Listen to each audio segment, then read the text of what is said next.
Akin, a man known for his dedication and honesty, arrived home early one Tuesday afternoon, the heat of the sun still heavy on his skin. What he saw shattered his carefully built world. His wife was in the embrace of another man. The air thickened with his betrayal, but before he could even utter a word, she delivered the final blow. "Leave," she commanded, her voice cold and absolute. "This house is in my name. You have no claim here." Stunned, stripped of everything, Akin walked out with only the clothes on his back.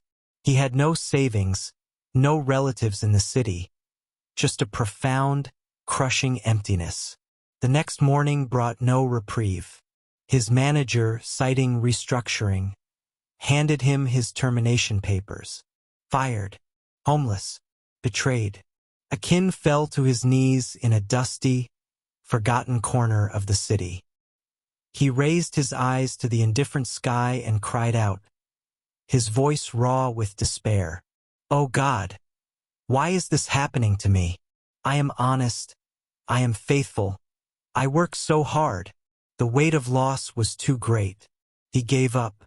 The respectable man dissolved into the city's underbridge, becoming just another shadow on the street. The little cash he had soon dwindled. With his very last coins, he bought a meager plate of food, his only meal for the day. He settled under the dark, echoing arch of a flyover bridge, preparing to savor the final moment of security his money could buy. Just as he lifted the fork, a small, timid voice broke the silence. "Sir, please," a young girl pleaded, her hand resting on the arm of a frail, blind old man. "My grandfather and we haven't eaten in days. Could you spare any of your food?" Akin looked at his plate, then at the desperate, hollow eyes of the child and the resigned face of the beggar. This was his last resource. Giving it away meant immediate, gnawing hunger. Yet, looking into their need, his heart, though wounded, was moved. He knew he would go hungry, but he couldn't deny them. He pushed the entire plate toward the girl. "Take it. Eat." The old beggar's face, etched with hardship, softened into a grateful smile.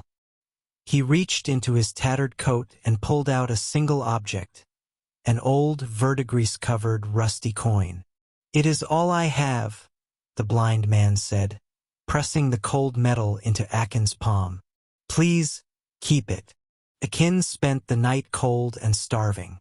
Seeking warmth, he picked up a discarded newspaper to cover himself. His eye caught a small advertisement.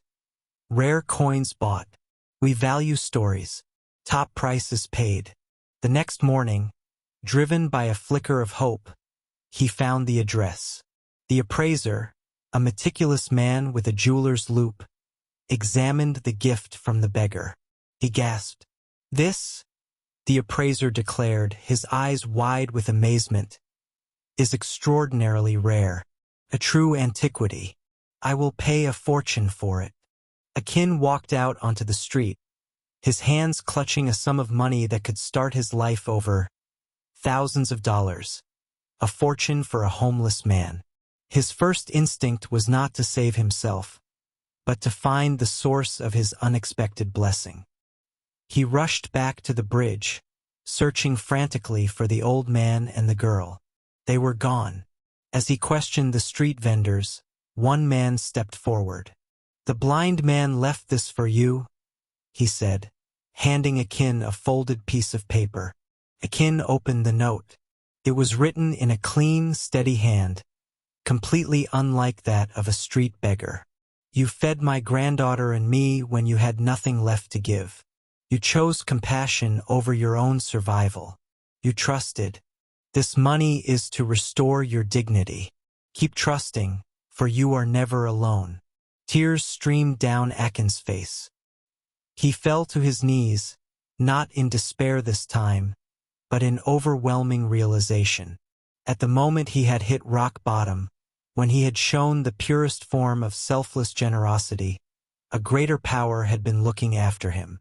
His honesty and faithfulness had not been forgotten.